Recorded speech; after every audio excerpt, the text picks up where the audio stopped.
வணக்கம். மதிமுகம் செய்திகள். இன்றைய முக்கிய நிகழ்வுகளை பார்ப்பதற்கு முன்பாக தலைப்புச் செய்திகளை பார்க்கலாம். டெல்லியில் நாளை கூடுகிறது காவிரி மேலாண்மை ஆணையம். காவிரியில் கூடுதல் நீர் திறக்க கோரிக்கை விடுப்பதாக அமைச்சர் துரைமுருகன் பேட்டி. நீலகிரி வரையாடு திட்டத்தை தொடங்கி வைத்தார் முதலமைச்சர் மு.க. ஸ்டாலின்.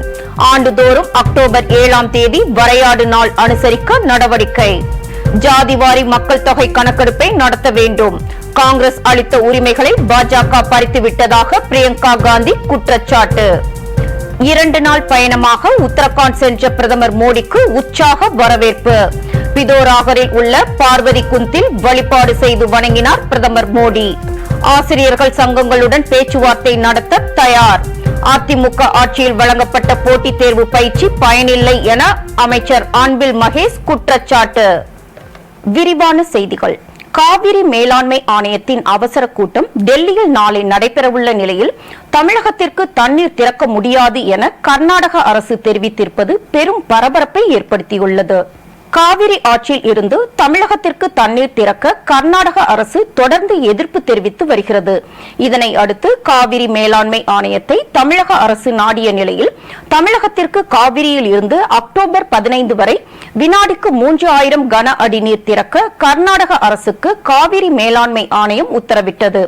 காவிரி ஒழுங்காற்று குழு பரிந்துரை செய்த நிலையில் 3000 கன அடி நீர் திறக்க மேலாண்மை ஆணையம் உத்தரவிட்டது. கர்நாடக அரசு இதற்கு மறுப்பு தெரிவித்த நிலையில் டெல்லியில் நடைபெற்ற காவிரி ஒழுங்காற்று குழு கூட்டத்தில் தமிழ்நாட்டுக்கு வினாடிக்கு 3000 கன அடி தண்ணீர் திறக்க பரிந்துரை செய்யப்பட்டது. இதனிடையே காவிரி மேலாண்மை ஆணைய உத்தரவின்படி தமிழ்நாட்டுக்கு தண்ணீர் திறந்து விடுமாறு கர்நாடக அரசுக்கு உத்தரவிட வலியுறுத்தி சட்டப்பேரவையில் கொண்டுவரப்பட்ட தீர்மானத்தை தமிழ்நாடு அரசு ஒன்றிய அரசுக்கு அனுப்பியுள்ளது. இந்நிலையில் டெல்லியில் நாளை காவிரி மேலாண்மை ஆணையத்தின் கூட்டம் நடைபெறவுள்ள நிலையில் சென்னையில் செய்தியாளர்களை சந்தித்த நீர்வளத்துறை அமைச்சர் துரைமுருகன் காவிரி மேலாண்மை வாரியம் ஆலோசனை கூட்டத்தில் 16,000 கன அடி தண்ணீரை திறக்க வலியுறுத்தப் போவதாக தெரிவித்தார். 3000 சொல்லிட்டு இருக்காங்க. பட் 3000 கொடுத்தாங்க வந்து ஒரு 28/9/2003 முதல் 18 நாளைக்கு 3000 கொடுக்குன்னு சொன்னாங்க. அது கொடுத்துட்டாங்க. 3018 நாளில் 3000 பர் டே 18 டேஸுக்கு பரவாயில்ல. 4666 டீம் இது வந்துருக்கு கனடி தண்ணி. நேற்று வரையில் நமக்கு 4.21 டிஎம்சி கிடச்சிருக்கு. அதனால் இன்னும் நமக்கு வரணும். நமக்கு வர வேண்டியது 0.454 டிஎம்சி கிடைக்கணும். அதனால் நாளைக்கு 14 நாளைக்கு கேட்க போகிறோம். அதுக்கு இப்போ தொடர்ந்து இப்படி போராடிக்கிட்டு தான் இருப்போம். ஆனால் அவங்க காவேரி மேனேஜ்மெண்ட் போர்டோ அல்லது ரெகுலேட்டர் போர்டோ சொன்னதை விட்டுக்கிட்டு இருக்காங்க. இது தொடர்பாக பேசிய கர்நாடக மாநில துணை முதலமைச்சர் டி.கே. சிவக்குமார் காவிரி ஒழுங்காற்று குழு உத்தரவுக்கு எதிராக மேல்முறையீடு செய்ய உள்ளதாகவும் தமிழகத்திற்கு தண்ணீர் திறக்க முடியாது எனவும் திட்டவட்டமாக தெரிவித்தார். வனத்துறை சார்பில் நீலகிரி வரையாடு திட்டத்தை முதலமைச்சர் மு.க. ஸ்டாலின் காணொலி வாயிலாக தொடங்கி வைத்தார். தமிழ்நாடு மாநில விலங்கான வரையாடு அழிந்து வரும் உயிரினமாக இயற்கை பாதுகாப்புக்கான பன்னாட்டு ஒன்றியத்தால் வகைப்படுத்தப்பட்டுள்ளது. இந்த வரையாடு இனத்தை பாதுகாக்கவும் அதன் வாழ்விடங்களை மேம்படுத்தவும் நாட்டிலேயே முதல் முறையாக நீலகிரி வரையாடு திட்டத்தை 25.14 கோடி மதிப்பில் செயல்படுத்த தமிழக அரசு ஆணை பிறப்பித்துள்ளது. அதன்படி ஆண்டுக்கு 2 முறை ஒருங்கிணைந்த கணக்கெடுப்பு, டெலிமெட்ரிக் ரேடியோ காலரிங் பொருத்தி தொடர்ந்து பாதுகாத்தல், நோய்களை கண்டறிந்து சிகிச்சை அளித்தல் மற்றும் ஒவ்வொரு ஆண்டும் அக்டோபர் 7ஆம் தேதியை வரையாடு தினம் என அனுசரித்து மக்களிடம் விழிப்புணர்வை ஏற்படுத்த நடவடிக்கை எடுக்கப்படும் என தெரிவிக்கப்பட்டுள்ளது. வனத்துறை சார்பில் தலைமைச் செயலகத்தில் நடைபெற்ற நிகழ்ச்சியில் முதலமைச்சர் மு.க. ஸ்டாலின் நீலகிரி வரையாடு திட்டத்தை காணொலி மூலம் தொடங்கி வைத்தார். அதைத் தொடர்ந்து 2021ஆம் ஆண்டு மே மாதம் முதல் தற்போது வரை ஒன்றிய அரசால் வழங்கப்பட்ட மருத்துவம் மற்றும் மக்கள் நல்வாழ்வுத்துறையின் சிறப்பான செயல்பாடுகளுக்கு வழங்கப்பட்ட விருது உள்ளிட்ட 19 விருதுகளை அமைச்சர் மா. சுப்பிரமணியன் முதலமைச்சரிடம் காண்பித்து வாழ்த்து பெற்றார். ஆசிரியர்கள் சங்கங்களுடன் பேச்சுவார்த்தை நடத்த தயாராக இருப்பதாக அமைச்சர் அன்பில் மகேஷ் தெரிவித்துள்ளார். சென்னையில் செய்தியாளர்களை சந்தித்த பள்ளி கல்வித்துறை அமைச்சர் அன்பில் மகேஷ், அதிமுக ஆட்சியில் அரசு பள்ளி மாணவர்கள் நீட் உள்ளிட்ட போட்டித் தேர்வுகளை எதிர்கொள்ள வழங்கப்பட்ட பயிற்சிகள் எந்த தாக்கத்தையும் ஏற்படுத்தவில்லை என தெரிவித்தார். தொடர்ந்து பேசிய அவர், ஆசிரியர்கள் சங்கங்களுடன் பேச்சுவார்த்தை நடத்த எப்போதும் தயாராக உள்ளதாக தெரிவித்தார்.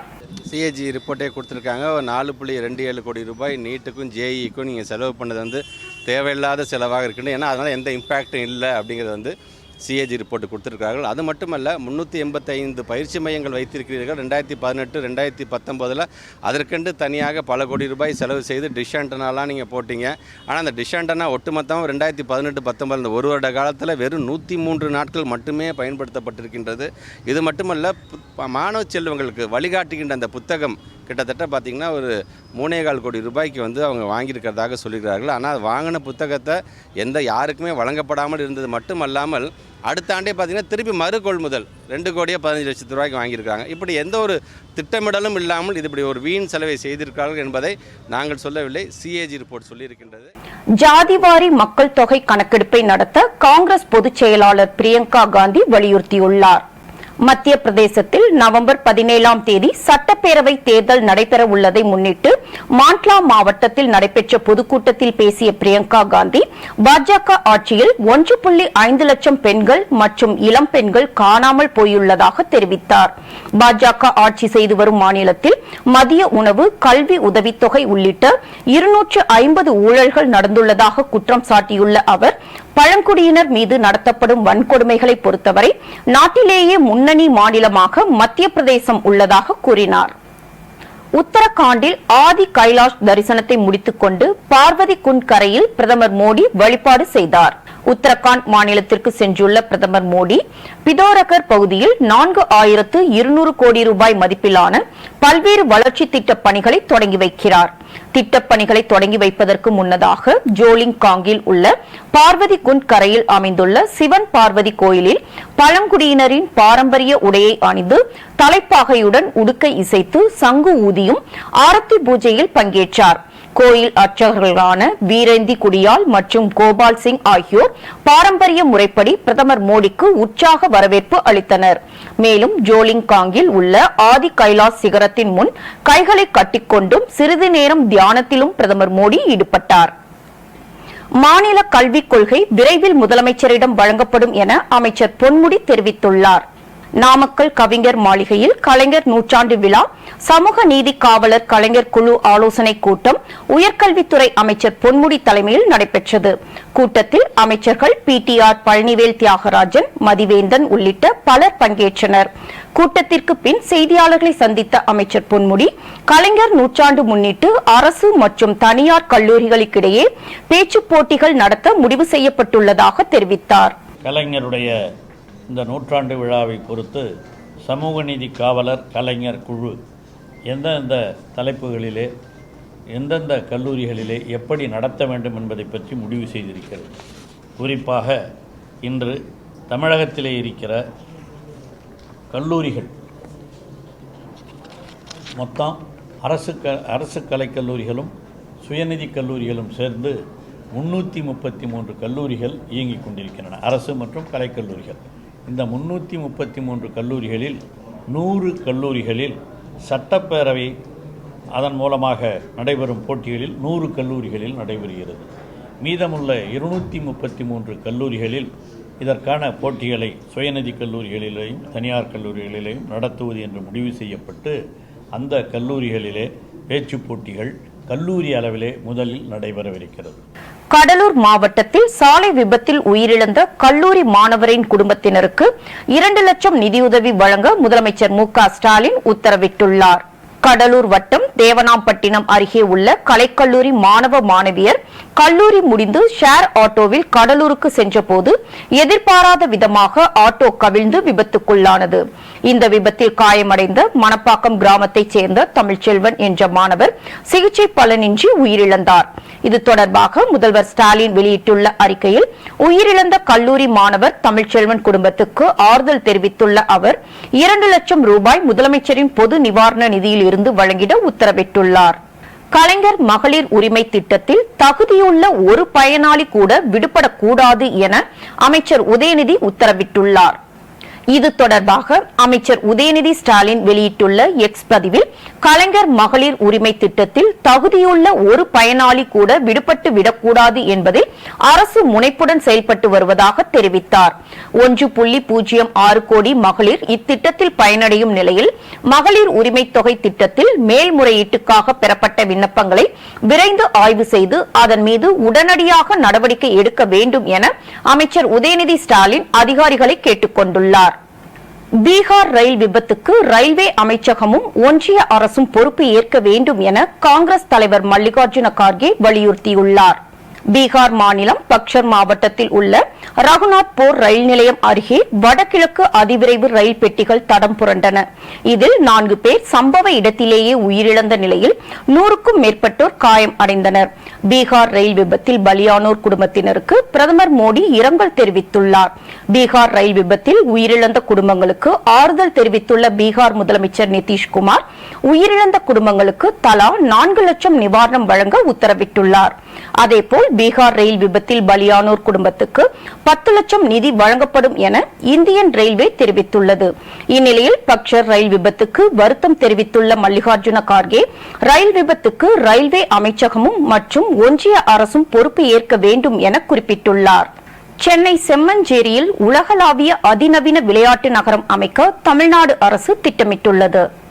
சென்னை பெருநகர் வளர்ச்சி குழுமம் அதிநவீன விளையாட்டு நகரம் அமைப்பதற்கான மின்னணு மூலம் ஒப்பந்த புள்ளி கோரியுள்ளது. அதன்படி சென்னை பெருநகர் வளர்ச்சி குழுமம் சார்பில் செம்மஞ்சேரியில் உலகளாவிய விளையாட்டு நகரம் அமைக்க திட்டமிடப்பட்டுள்ளது.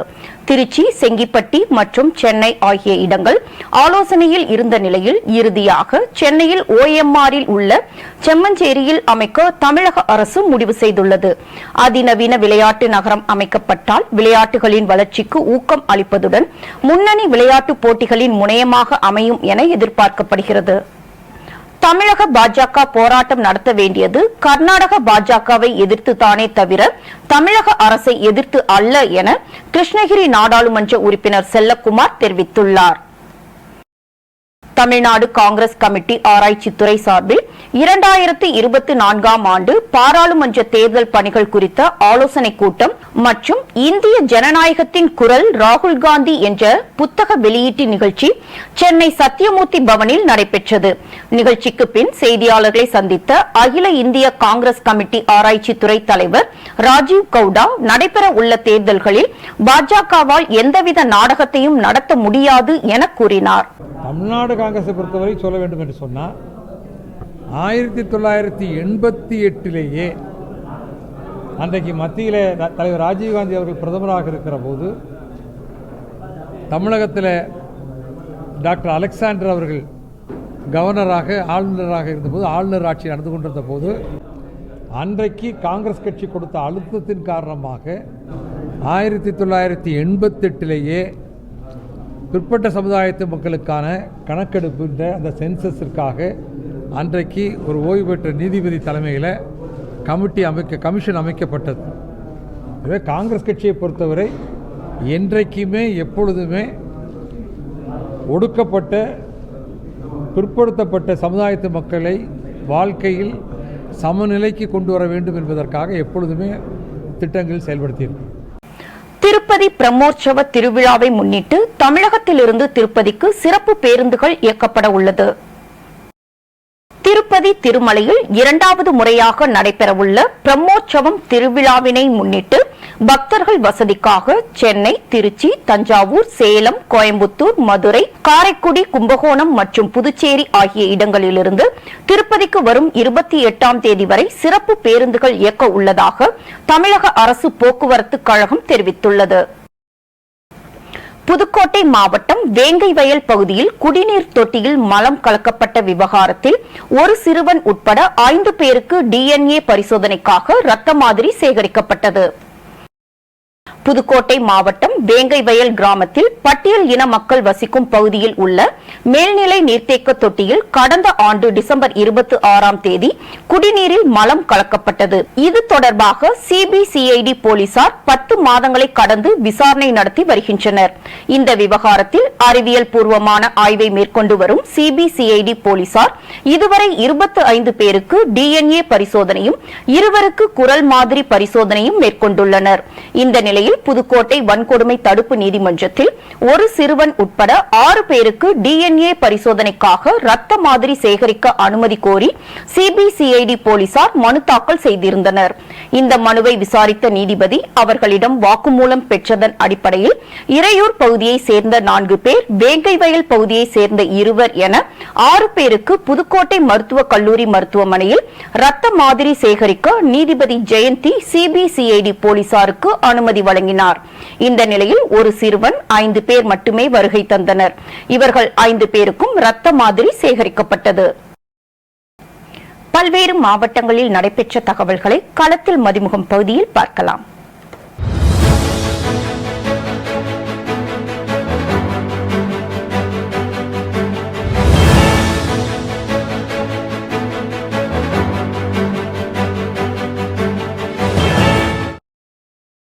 சேலம் மாவட்டம் ஆத்தூர் அருகே பட்டியில் கட்டப்பட்டிருந்த ஆடுகளை சென்னாய் கடித்ததில் 2 லட்சம் ரூபாய் மதிப்பிலான சினை ஆடுகள் உள்பட 6 ஆடுகள் பரிதாபமாக உயிரிழந்தன. உடனே சம்பவ இடத்திற்கு வந்த வருவாய்த்துறையினர் மற்றும் கால்நடை மருத்துவர்கள் உயிரிழந்த ஆடுகளை பிரேத பரிசோதனை செய்து விசாரணை மேற்கொண்டு வருகின்றனர். அப்பகுதியில் தொடர்ந்து ஆடு மாடுகளை சென்னாய் மற்றும் பாம்புகள் கடிக்கும் தொல்லை அதிகரித்து வருவதால் விவசாயிகள் வேதனை அடைந்துள்ளனர். ஏற்கனவே 30-35 கிலோ கெடா பாம்பு சீண்டி கெடா தவறி போய் நாங்கள் நோண்டி வச்சுட்டோம். சரி, பாம்பு தான் கடிச்சு, அது நம்ம தப்புன்னா நானும் விட்டுட்டேன். இயற்கையானது அது நேர்பாடு சேர்ந்து பேர் கடிச்சிருச்சு. இந்த சென்னாய் வர பிரச்சனைக்கு நாங்கள் என்னங்க பண்ண முடியும்? பாதி நேரத்துக்கு வந்து கடிக்கிறதுக்கு அது நீங்கள் அரசு தாங்க பாதுகாப்பு பண்ணி எங்களுக்கு நஷ்டீடு உதவி பண்ணோம் சார்.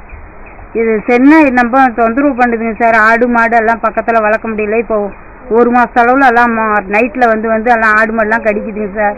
பாம்பு தொல்லையும் அதிகமாக இருக்குது. ஆடு மாடு மாதிரி மேயுதுங்க சார். கண்ட்ரோல் பண்ண முடியல. இதை வச்சு தான் பக்கத்து காட்டுக்காரங்க நாங்கள் இதை வச்சு தான் அவங்க பொழப்பு பண்ணிக்கிட்டு நம்ம ராவும் போலும் விவசாயிக்காரங்க சார். உழைச்சா தான் சம்பளம், இல்லைன்னா இல்லை. இதை பார்த்து நீங்கள் பார்த்து ஏதாச்சும் அவங்களுக்கு கொஞ்சம் கொடுத்தீங்கன்னா நல்லா உதவியாக இருக்குங்க சார். மலேசியாவில் அக்டோபர் 27 முதல் நவம்பர் 4 வரை சுல்தான் ஆஃப் ஜோக்கர் கோப்பை ஜூனியர் ஹாக்கி 11வது சீசன் நடைபெறுகிறது. இதில் India, Pakistan, Malaysia, New Zealand, Germany, Australia, தென்னாப்பிரிக்கா, இங்கிலாந்து என 8 அணிகள் பங்கேற்க உள்ளன. இதற்கான உத்தம் சிங் தலைமையில் அறிவிக்கப்பட்டுள்ள 20 பேர் கொண்ட இந்திய அணியில் கோவில்பட்டி சிறப்பு விளையாட்டு மாணவர் விடுதியில் பயிற்சி பெற்று வரும் வீரர் சதீஷ் இடம்பெற்றுள்ளார். இதுகுறித்து செய்தியாளர்களுக்கு பேட்டியளித்த சிறப்பு விளையாட்டு மாணவர் விடுதி பயிற்சியாளர் முத்துக்குமார் கூறுகையில், இந்திய ஜூனியர் ஹாக்கியில் இந்திய அணியில் சதீஷ் இடம்பெற்று இருப்பது மகிழ்ச்சி அளிப்பதாக தெரிவித்தார். 2017 இங்கே சிறப்பு விளையாட்டு விடுதியில் 30 மாணவர்கள் தங்கி பயிற்சி பெற்று இருக்கிறாங்க. அந்த மாணவர்கள் சிறப்பான முறையில் பயிற்சி பெற்று அதில் 2 மாணவர்கள் கார்த்தி அண்ட் மாரிசன் 2 பேரும் இன்டர்நேஷ்னல் லெவலில் மேட்சஸ் விளாண்டு ஏசியா கப்பில் பிரான்ஸ் மெடல் அடித்தாங்க. அதை தொடர்ந்து சதீஷ்ன்ற மாணவன் இப்போ ஜூனியர் லெவலில் செலக்ட் ஆகிருக்காப்புல. அவர் ஜோகர் கப்பு மலேசியாவில் விளாட போகிறாரு. அவர் கடந்த 5 ஆண்டுகள் ஸ்கூல் லெவல் எல்லாமே ராமநாதபுரம் விளையாட்டு விடுதியில் தங்கி பயிற்சி பெற்று அங்கே தினேஷ்குமார்ன்ற கோச்சில் பயிற்சி பெற்று இப்போ கடந்த 3 வருஷமாக கோவில்பட்டி சிறப்பு விளையாட்டு விடுதியில் பயிற்சி பெற்று இந்த நிலைமைக்கு போயிருக்கிறாள். இதுக்கு இது மாதிரி இந்த ஹாஸ்டல்லேருந்து 8 பேர் இந்தியன் கேம்ப் போயிருக்கிறாங்க. என்சிஓஐ கேம்ப் இதெல்லாம் இருக்கிறாங்க. இதில் இந்த 3 பேர்கள் இன்டர்நேஷ்னல் லெவலில் விளாண்டுருக்காங்க. சதீஷ் அவர் ஃபார்வேர்டு. நல்ல அவருக்கு ஸ்கோரிங் எபிலிட்டி இருக்குது. நல்ல திறமையாக விளாட்றவர். அவர் இதை தொடர்ந்து நிறையா இந்திய அணிக்காக விளையாட வாய்ப்புகள் இருக்குது அவருக்கு. புதுக்கோட்டை மாவட்ட அறந்தாங்கி ஒன்றியத்தில் தகுதியான குடும்ப தலைவிகளுக்கு தமிழக அரசு வழங்கக்கூடிய உரிமைத் தொகையை வழங்கப்படவில்லை என கூறி 300க்கும் மேற்பட்ட பெண்கள் அறந்தாங்கி கோட்டாட்சியர் அலுவலகத்தில் குடும்ப அட்டை ஒப்படைக்கும் போராட்டத்தில் ஈடுபட்டனர். தூத்துக்குடி மாவட்டம் ஒட்டப்பிடாரம் தாலுகா காட்டுநாயக்கன்பட்டி கிராமத்தில் ஹோஸ்டல் எனர்ஜன் பிரைவேட் லிமிடெட் என்ற தனியார் நிறுவனத்தினர் அமைத்துள்ள உயர் அழுத்த மின்டவரின் கம்பியால் மின்சாரம் தாக்கி பாதிப்பு ஏற்படுவதாக அப்பகுதி பொதுமக்கள் குற்றம் சாட்டியுள்ளனர். ராணிப்பேட்டை மாவட்டம் வாலஜாவில் உள்ள பழமை வாய்ந்த ஸ்ரீ புவனேஸ்வரி சமேத அகத்தீஸ்வரர் கோவில் குளத்தில் 10 நாட்களுக்கு மேலாக மீன்கள் செத்து கிடந்து துர்நாற்றம் வீசி வருவதால் கோவிலுக்கு வருகை தரும் பக்தர்கள் மற்றும் அப்பகுதியை சேர்ந்த கிராம பொதுமக்களுக்கு இதன் மூலமாக நோய் தொற்று ஏற்பட வாய்ப்புள்ளது. எனவே துறை சார்ந்த அதிகாரிகள் குளத்தை பார்வையிட்டு செத்து கிடக்கும் மீன்களை அப்புறப்படுத்த வேண்டும் என பொதுமக்கள் கோரிக்கையாகவே விடுத்துள்ளனர். திருப்பத்தூர் மாவட்டம் ஆம்பூரில் மது போதையில் கோயிலுக்குள் நுழைந்து கல்லால் உண்டியலை உடைக்க முயன்ற இளைஞரை பொதுமக்கள் பிடித்து காவல் நிலையத்தில் ஒப்படைத்தனர். திருப்பத்தூர் மாவட்டம் ஆம்பூர் பைபாஸ் சாலையில் அமைந்துள்ள ஸ்ரீ நாகலம்மன் கோவிலில் நள்ளிரவில் திடீரென சத்தம் கேட்பதை அறிந்த அப்பகுதி மக்கள் சிலர் அங்கு சென்று பார்த்தபோது மது போதையில் கோயிலுக்குள் நுழைந்த இளைஞர் ஒருவர் கோயில் உண்டியலை கல்லால் உடைத்துக் கொண்டிருப்பதை கண்டு அதிர்ச்சி அடைந்து காவல்துறையினருக்கு தகவல் அளித்தனர். தகவலின் பேரில் சம்பவ இடத்திற்கு விரைந்து சென்ற காவல்துறையினர் கோயிலுக்குள் இருந்த இளைஞரை பிடித்து விசாரணை மேற்கொண்டதில் இந்திரா நகர் பகுதியை சேர்ந்த சந்தோஷ் என்பதும் மது போதையில் திருட்டு சம்பவத்தில் ஈடுபட்டு வருவதும் தெரியவந்துள்ளது. மேலும் சந்தோஷை காவல் நிலையத்திற்கு அழைத்துச் சென்று அவர் மீது வழக்கு பதிவு செய்து விசாரணை மேற்கொண்டு வருகின்றனர்.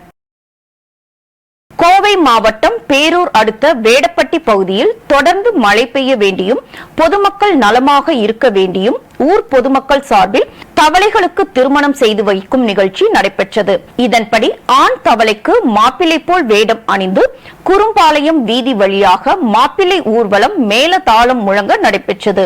தொடர்ந்து குறும்பபாளையம் ஊர் கவுண்டர் வீட்டில் பெண் தவளைக்கு சீர்வரிசை பொருட்கள் கொடுக்கப்பட்டு பெண் அழைப்பு ஊர்வலம் நடைபெற்றது.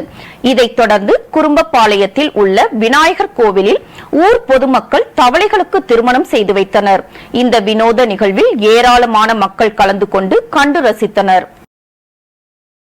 புதுக்கோட்டை மாவட்ட காவல்துறை கண்காணிப்பாளர் அலுவலகத்தில் தமிழக வாழ்வுரிமை கட்சியின் சார்பில் சமத்துவம் சகோதரத்துவம் நாள் பேரணி நடத்துவதற்கு அனுமதி வழங்க வேண்டி காவல்துறை கண்காணிப்பாளர் அலுவலகத்தில் மனு அளித்தனர். மேலும் மனு கொடுக்க வந்த தமிழக வாழ்வுரிமை கட்சி நிர்வாகிகள் மாவட்ட செயலாளர் நியாஸ் தலைமையில் பிஜேபி அரசுக்கு எதிராக துண்டு பிரசுர அட்டைகளை கையில் ஏந்தியவாறு மாவட்ட கண்காணிப்பாளர் அலுவலகத்தில் ஊர்வலமாக வந்து மனு அளித்தனர். தர்மபுரி மாவட்டம் நூலஅள்ளியில் இருந்து உழவன் கோட்டை செல்லும் சாலை மிகவும் மோசமாக குண்டும் குழியுமாக குளம் போல் மழைநீர் தேங்கியுள்ளது. தினம்தோறும் இந்த சாலை வழியே மாணவர்கள் வேலைக்கு செல்பவர்கள் பெரும் சிரமத்துக்கு ஆளாகி வருகின்றனர். அவ்வப்போது சாலையில் வழுக்கி விழுந்து விபத்துகளும் ஏற்படுகின்றன. பழுதான சாலையை சீரமைக்க கோரி பலமுறை மாவட்ட ஆட்சியரிடம் கோரிக்கை மனு அளித்தும் எந்தவித நடவடிக்கையும் எடுக்காததால் கிராமத்து பெண்கள் சாலையில் உள்ள சேற்றில் நாத்து நடும் நூதன முறை போராட்டத்தில் ஈடுபட்டனர். காரைக்கால் மாவட்டத்திற்கு விவசாயத்திற்கான 7 டிஎம்சி தண்ணீரை தர மறுத்துவரும் கர்நாடக அரசை கண்டித்து பாஜகவினர் கண்டன ஆர்ப்பாட்டத்தில் ஈடுபட்டனர். காரைக்கால் புதிய பேருந்து நிலையம் அருகில் நடைபெற்ற ஆர்ப்பாட்டத்தில் மாநில பாஜக துணைத் தலைவர் செல்வம் கலந்து கொண்டு கண்டன உரையாற்றினார். இந்த ஆர்ப்பாட்டத்தில் சுமார் 200க்கும் மேற்பட்டோர் கலந்து கொண்டு கண்டன முழக்கங்களை எழுப்பினர். போராட்டத்தின் முடிவில் திடீரென கர்நாடக முதலமைச்சர் சித்தராமையாவின் உருவ பொம்மை எரிக்கப்பட்டதால் பரபரப்பு ஏற்பட்டது.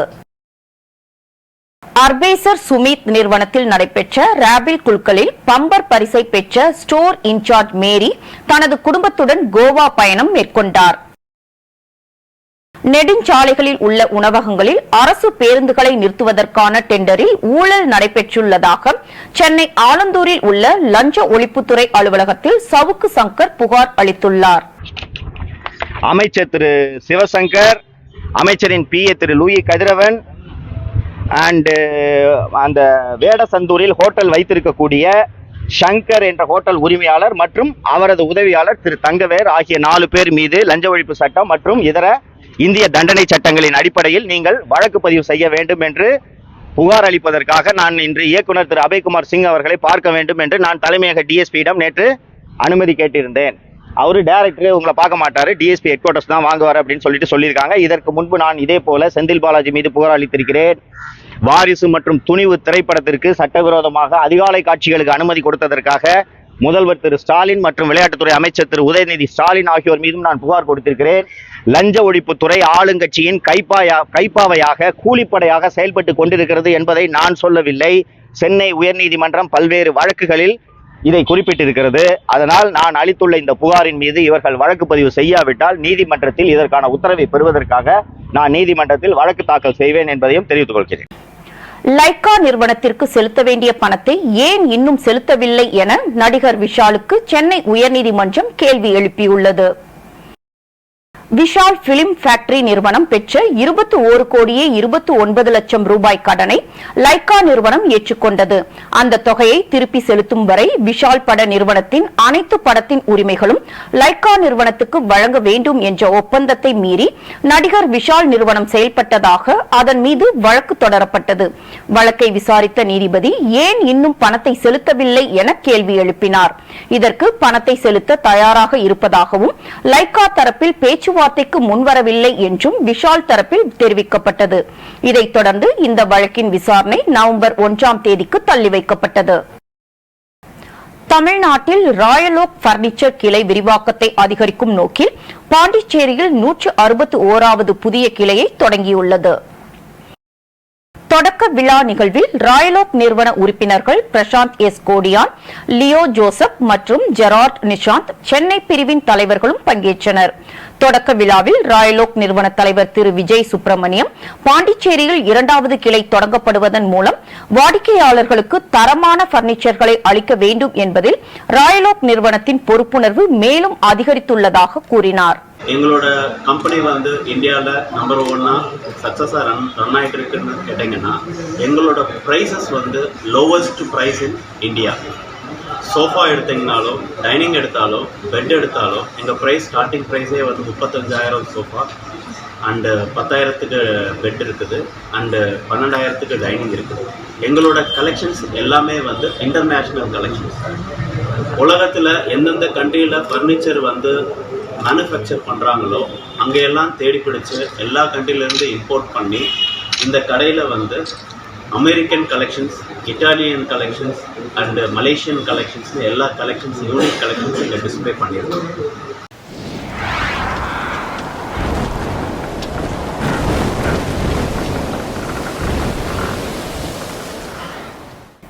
தமிழகத்தின் 9 மாவட்டங்களில் கனமழைக்கு வாய்ப்புள்ளதாக சென்னை வானிலை ஆய்வு மையம் எச்சரிக்கை விடுத்துள்ளது. தமிழக பகுதிகளின் மேல் நிலவும் வளிமண்டல கீழடுக்கு சுழற்சி காரணமாக தமிழ்நாடு, புதுச்சேரி மற்றும் காரைக்கால் பகுதிகளில் ஒரு சில இடங்களில் இடி மின்னலுடன் மிதமான மழை பெய்யக்கூடும். அதன்படி இன்று தமிழகத்தின் கோயம்புத்தூர், திருநெல்வேலி, நீலகிரி, தேனி, திண்டுக்கல், தென்காசி, கன்னியாகுமரி, மதுரை மற்றும் விருதுநகர் ஆகிய 9 மாவட்டங்களில் கனமழை பெய்ய வாய்ப்புள்ளது என்று சென்னை வானிலை ஆய்வு மையம் தகவல் தெரிவித்துள்ளது. சென்னையை பொறுத்தவரை அடுத்த 24 மணி நேரத்திற்கு வானம் ஓரளவு மேகமூட்டத்துடன் காணப்படும் எனவும் நகரின் ஒரு சில பகுதிகளில் மிதமான மழை பெய்யும் என்றும் தெரிவிக்கப்பட்டுள்ளது. இன்றைய தங்கம் வெள்ளி விலை வழங்குவோர் அட்டிகா கோல்ட் கம்பெனி. சென்னையில் 22 கேரட் ஆபரண தங்கத்தின் விலை சவரனுக்கு 304 ரூபாய் உயர்ந்து 43,280 ரூபாய்க்கு விற்பனை செய்யப்படுகிறது. மேலும் கிராமுக்கு 38 ரூபாய் உயர்ந்து 5,410 ரூபாய்க்கு விற்பனை செய்யப்படுகிறது.